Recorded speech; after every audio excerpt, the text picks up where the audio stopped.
Having performed all over Turkey and European countries, she dreamt of performing in Broadway. Her burning desire enabled her to overcome extraordinary obstacles. She started her life in the States 4 times, applied for different visas from extraordinary to J1. She cleaned bathrooms as an intern instead of doing what she was promised to do. She lived in undesirable conditions, stood in lines up to 16 hours to audition for 30 seconds. But she never gave up. My guest this week is Temi Hassan, a semi-finalist in Turkey's Got Talent. A cellist, actress, and owner of Musical Home here in San Diego. Her story is an inspiring tale of an immigrant who was determined to build her life in the States. So go ahead, grab your cup of tea, and join me in this episode of Empowering Conversation.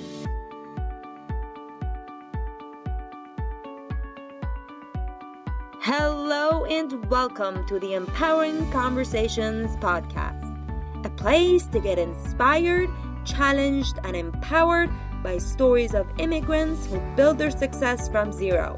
I'm your host, Mehran.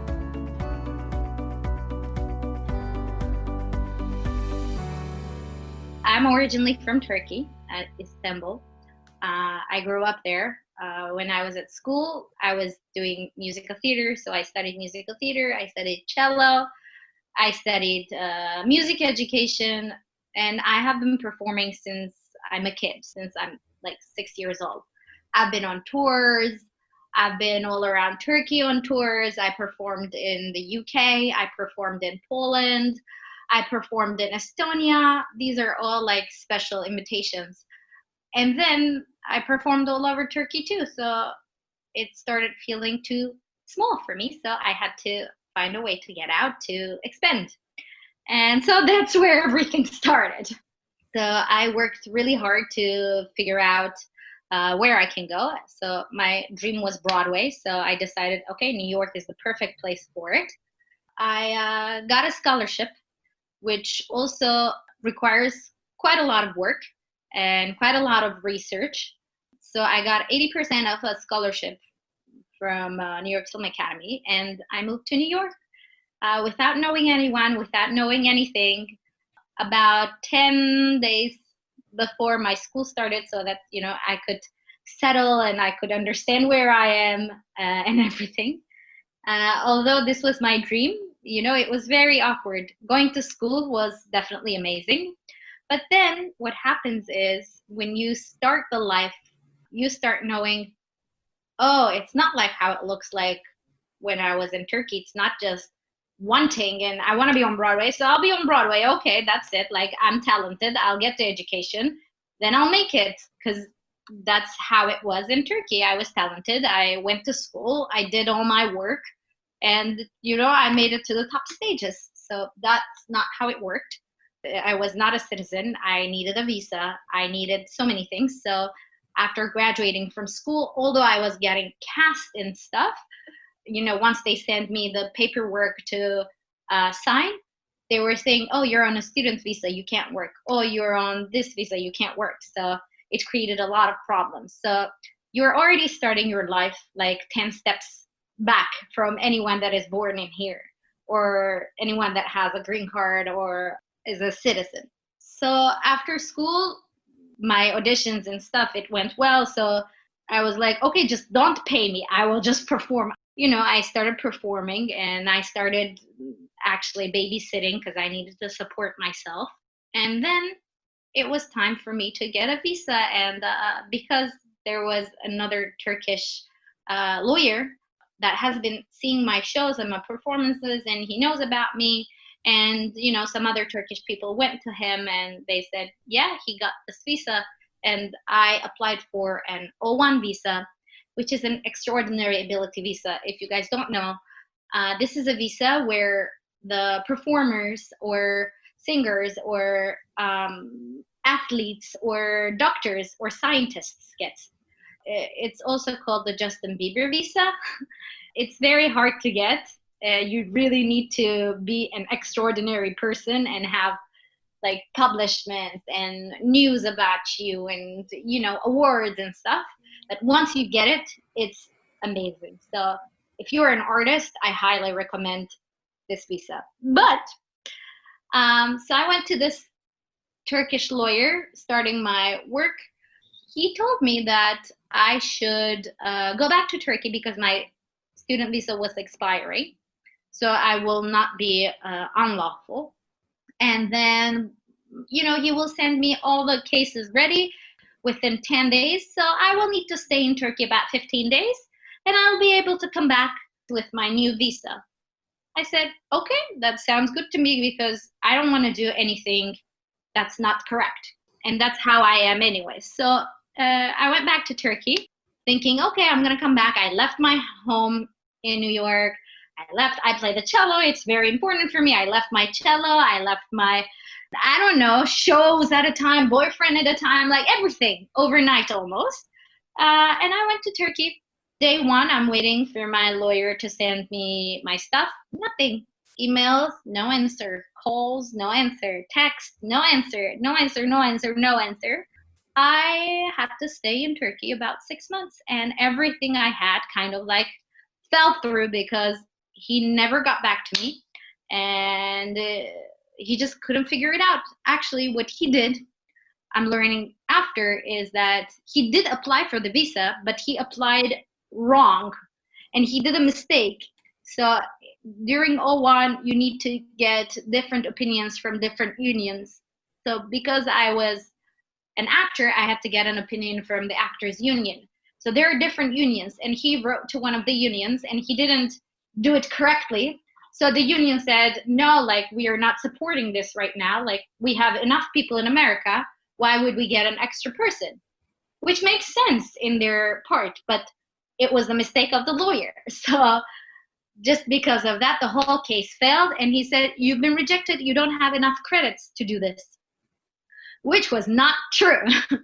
So, I couldn't come back and I stayed in Turkey. So in Turkey, I had to start a life and think like, oh my God, what am I going to do? Like, my stuff is back in New York. I still need to go get them, but I don't want to live in Turkey. I already stepped out from here. So my life is in New York. Like, I want to go back. I just started performing. It's been going amazing. I just started getting cast in things. Like, I just started my life and it was going so well. Like, what is this thing going on?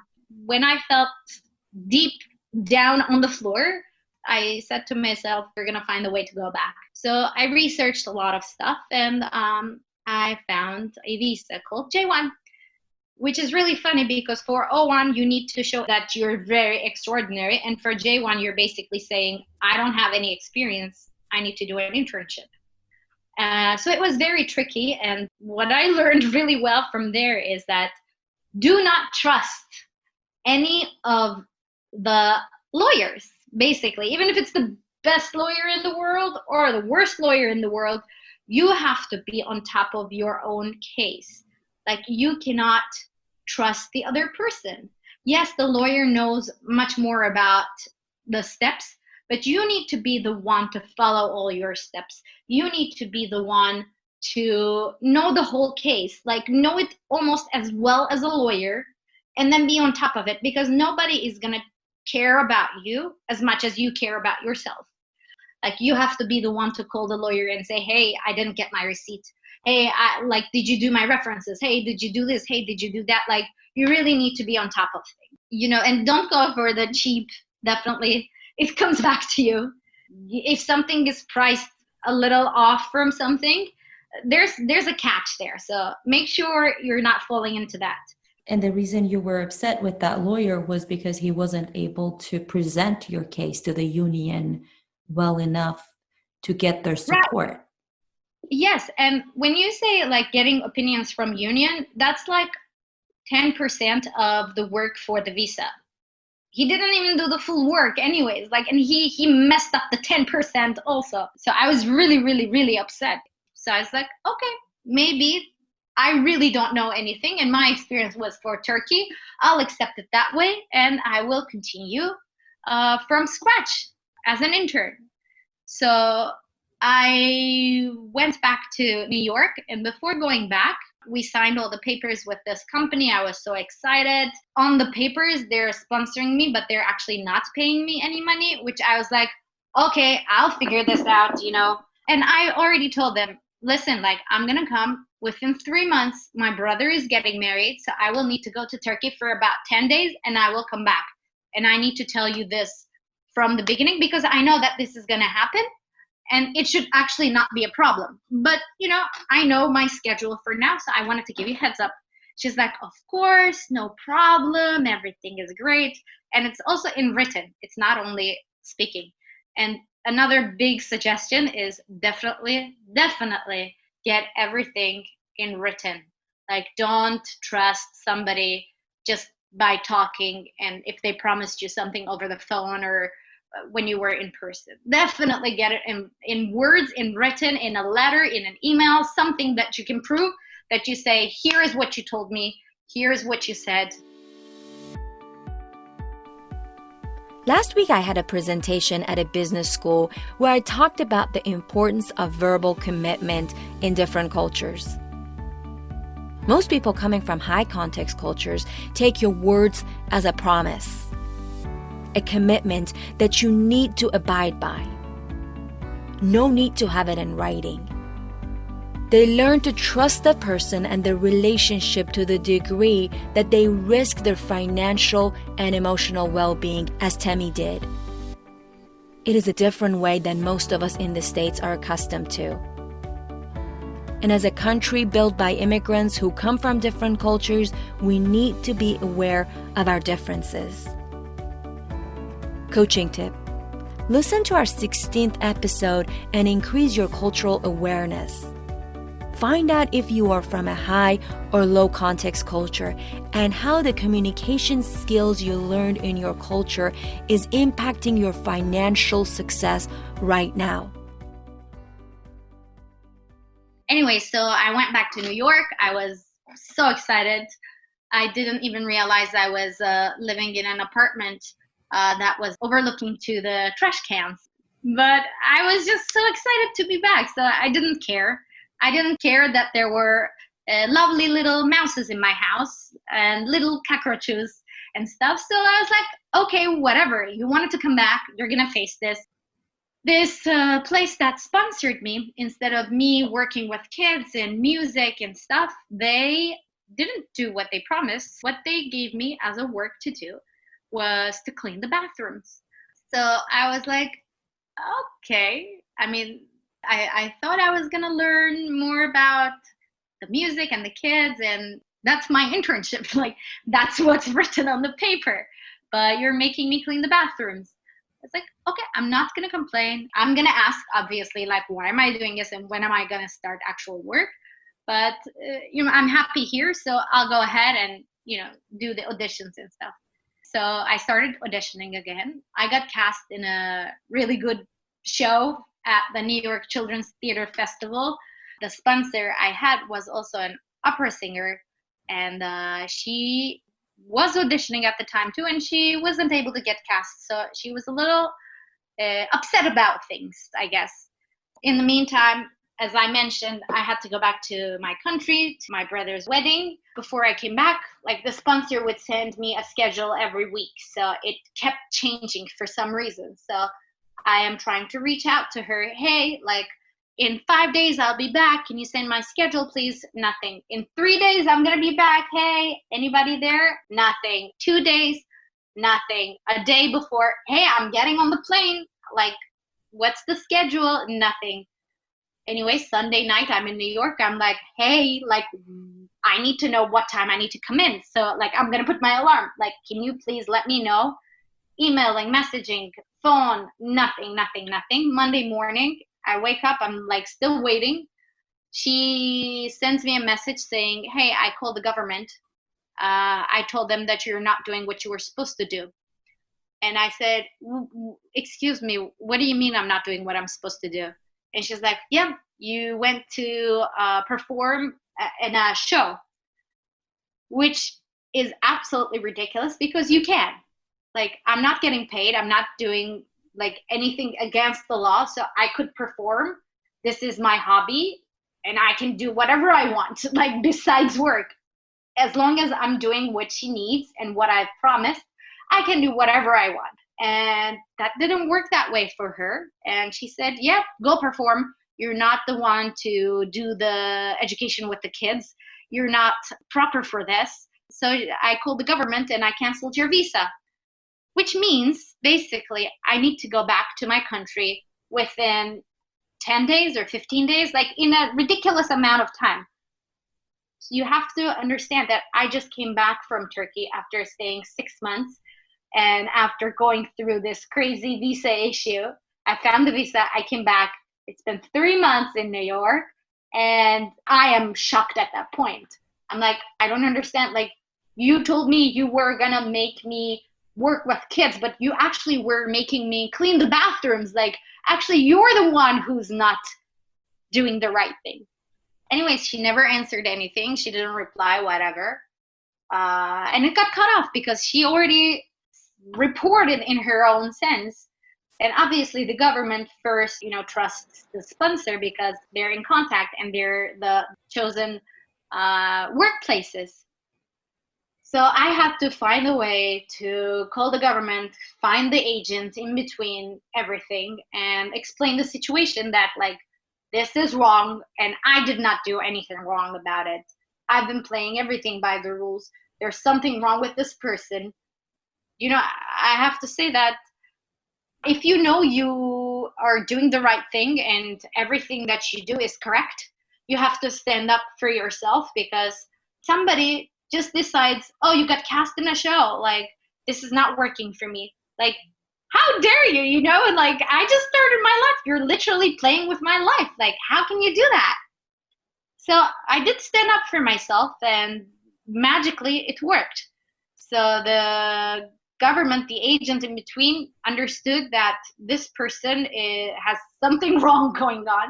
Thankfully, they were able to figure that out, and they gave me about a month and a half to find another internship so that I can change my papers and just continue with another internship and keep staying on this visa. You have to understand that this was in the middle of summer, so all the internships are gone. Everything is set maximum by February. Like, everybody is already emailed, their schedule is there, like, everything is set. So there is nothing. And I'm like contacting over at least like 50 places. I'm talking on the phone, I'm emailing, I'm going to the places, I'm knocking at people's doors, like nothing. There was nothing available. So, I called the agency, the government agency back, and I said, I can't find anything, but thank you so much for the time. But in the meantime, I decided, you know what, like, I want to come back. I need to live here. My life is here. Like, it doesn't make sense. But I had to leave because, again, I didn't want to be unlawful. So before my actual expired date, I went back to Turkey.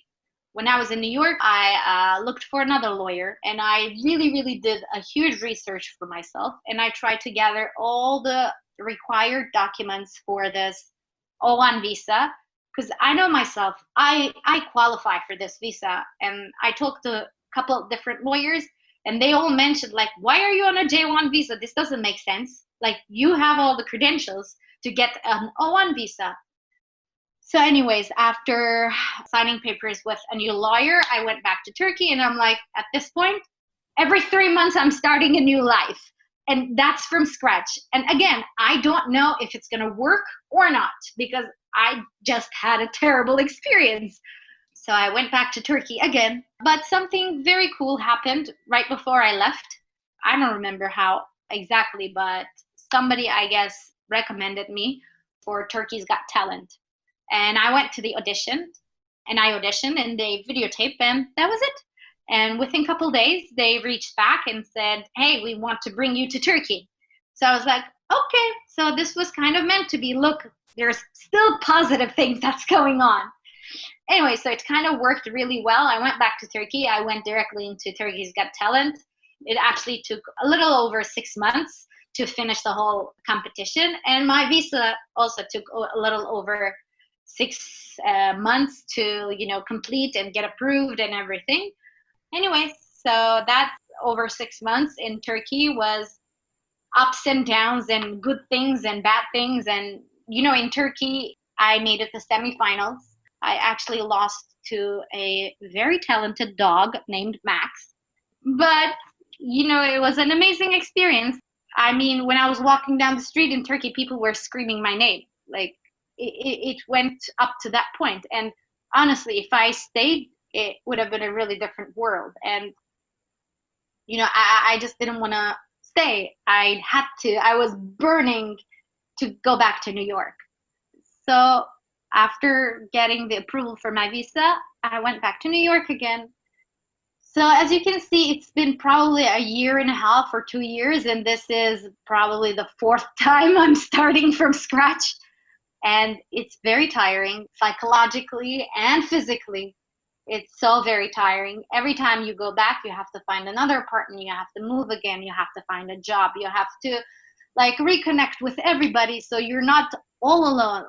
And you go back to Turkey and everybody's like, oh, so you're back, and you're like, no, I'm not back. I'm not gonna be here.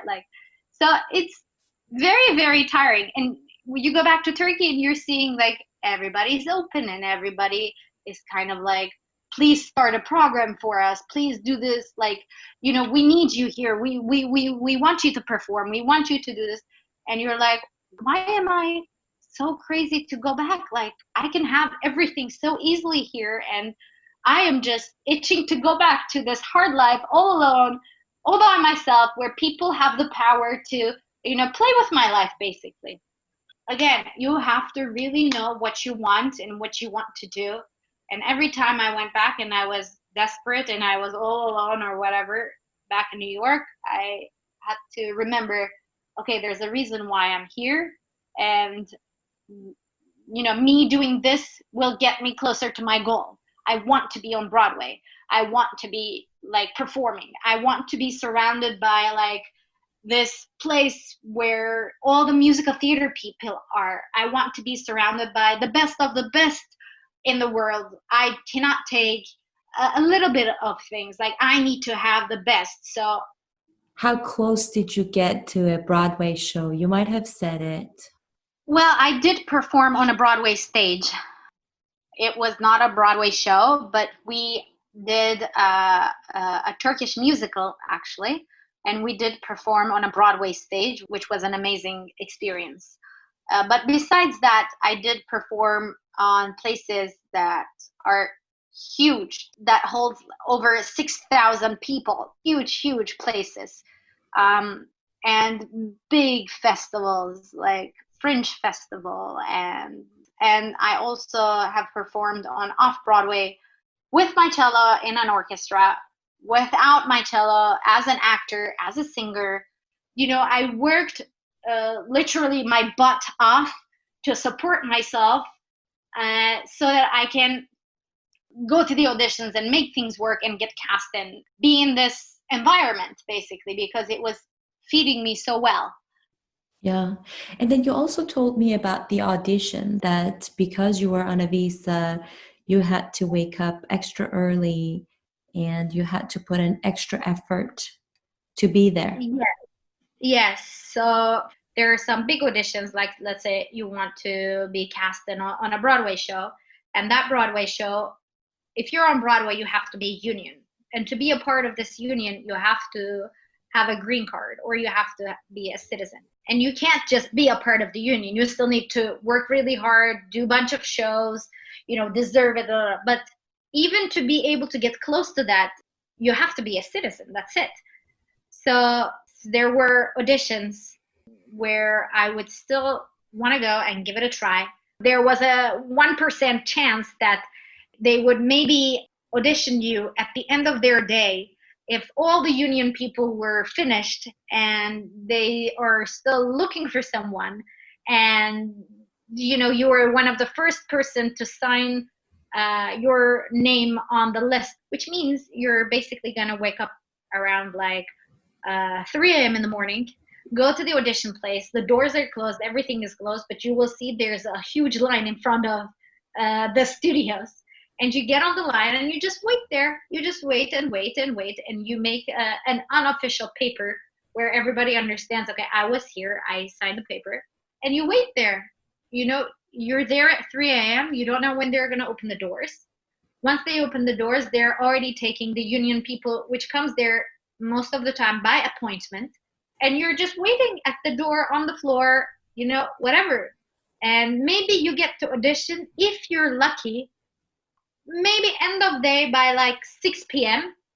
And I'm talking from 3 a.m. to 6 p.m. And you can't really leave that place. Like, you must have a friend there that you get along really well and that is willing to stay and that's in the same situation. So maybe you say, okay, why don't you stay 3 to 6 and then you go home and rest and I will stay from 6 to, I don't know, 10, and you come back and we can switch places, because like it's kind of ridiculous. But I did it. I've been to many auditions. I was there like 4 a.m., 5 a.m. in the morning, 3 a.m. in the morning. Some of them I was able to get seen. And I'm not saying you'll be cast. I'm just saying you will be able to be seen. And that seen part means you have about 30 seconds in the room. You have to show off. You have to show everything you got in that 30 seconds after waiting for those long hours. And, you know, you still need to look great. You still need to sound great. It's very tough. I was going to say that is very tough. But yeah, but you do it somehow. Temi's determination reminded me of Shahram's, our guest on 7th episode, who applied for US visa over 10 times in different countries. I strongly believe setting a goal that is aligned with our passion enables us to reach the unreachable, to bear the unbearable, to continue fighting in an unfair battle. Now, no one says you will not be tired. No one says you will not have hard days. No one says you won't fail or you won't fall. We say, in the long term, you will reach. Coaching tip: find your passion. Learn to discipline yourself and believe. So in the meantime, I had to find a job when I got back to New York in my new O1 visa. And I found a job about music education for kids, which is my bachelor, as I mentioned. So I started working. It was awesome. About a year after, my students started saying, okay, we want more private lessons. You know, I left the place because I had a big show, so I couldn't work there for a bit. So the students also left when I left. And, you know, I already had a bunch of other private students, so I decided to create my own thing called a musical home. I started my program. I worked with kids introducing a different instrument of the orchestra each week with different smaller instruments that is going to complement the big orchestra instrument that they learned. You know, things were working really well. I was getting cast in the shows, so I did perform on off-Broadway, and I did perform in some movies and, you know, commercials, and we did get some awards. We did get some recognition. We were in New York Times, so like it worked very well. Life was beautiful. I started talking to this wonderful man who's my husband now, who lives in San Diego. So I came to visit him through the summer. While I was here, I saw an audition, and I was supposed to be on vacation for 3 weeks, but a couple of years back in New York, I saw a show called Once. Once was a very special show because for the first time, there was no orchestra, but all the actors in the show were also playing an instrument and acting and singing and dancing. So when I watched the show, it was like, oh my God, I need to be in the show. This is just so perfect for me. This is my dream. I have to be in this show. When I was in San Diego, instead of doing a vacation for 3 weeks, in the second day, I saw this audition and I was like, okay, let's see if they're going to accept me to the audition. They did. And I did not have my cello. The crazy Tammy, of course, went to rent a cello, sit at home for 3 weeks, worked really hard for this audition since I didn't have any of my materials with me, went in the audition, made it to callback, then it was over and they didn't cast yet. So I went back to New York. A couple months after, they reached out and they said they want another callback. I said, sure, you want to fly me with my cello? Because, side note, if you're playing the cello, you have to buy a ticket on the plane as a person that literally sits right next to you. They said, okay, we already seen you. We already have all the stuff. Like, let's do a video. We did a video, very, very detailed video callback. And after that, they called me and they said, perfect, that's it. Like, we're casting you. I was so excited and so happy because you have to understand that this is dreams come true. Like, this was my dream show. I always wanted to be in this show. And it was just so amazing that I got cast in it, which also meant that I needed to move for this like couple months that we are going to be in rehearsals and we're going to do the show. So I did. Life, again, changed a lot in a good way this time because at this point, I sorted out the visa thing. I applied for another O1 before that. Although you would think you have the O1 for forever, you don't. You only have it for 3 years. And every year you need to prove that you did the work that you're supposed to. Plus you added more awards and more achievements, more of everything that you've done, and you became even better and even more extraordinary so that you will get a renewal for your O1 visa.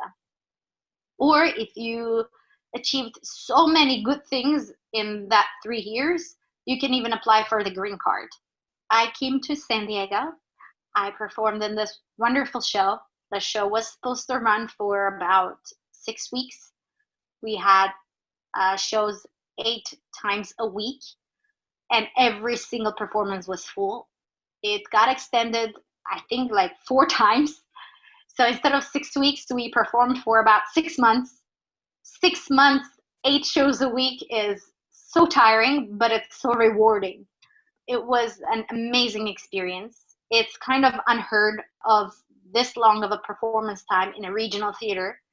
So it was just one of the best experiences ever. And we did get some awards. We did get a lot of recognition. From there on, I got married to that guy that I was seeing that I mentioned at the beginning. And now I'm here in San Diego. I am doing what I love. I'm pushing everything I can, like I always do. And so now here I'm doing a musical home. I work with kids. I have new moms, new kids. On top of that, I have my own daughter. It's always really hard to be alone and to start everything from scratch. So this was my, I don't know, 7th time starting from scratch for a new life. But you have to be persistent. You have to know why you're here. You have to find the positive and laugh even in your worst situation. And instead of going, oh my God, this didn't work and this is ridiculous and it's not meant to happen, you have to just find a way, just find a solution and go for it, because that's life. And there's always going to be hard things, and there's always going to be harder things because you're not in your country and this is not where you were born and where you grew up, because you don't have that network, you don't have that family support, you don't have that friendship, you don't have the same culture. So you are already behind so many other people. But once you can achieve one thing, you have to know to reward yourself that you've made something so much bigger than any other person you know that was born here. What were part of the culture that you had to unlearn to be where you are? I guess being alone, because I'm from Turkey. We have a very warm culture. We are always on top of each other. We have very strong friendships. You know, we're always together. You barely eat alone or you barely drink coffee alone. in Turkey. Like, you don't do things really alone in Turkey. So that was a big adjustment to understand that, okay, I am going to do things alone here. And not that everybody is going to come, or if they say that they want to meet me, there's like a very American thing. They're like, oh my God, I miss you so much. Let's keep in touch. Let's keep in touch. And you're like, okay, like if this happens in Turkey, if somebody's reacting like this to you, you're getting a call within an hour if you had to go the other ways, or you're already sitting down to have coffee somewhere. And this doesn't happen in America. So it's a very different culture.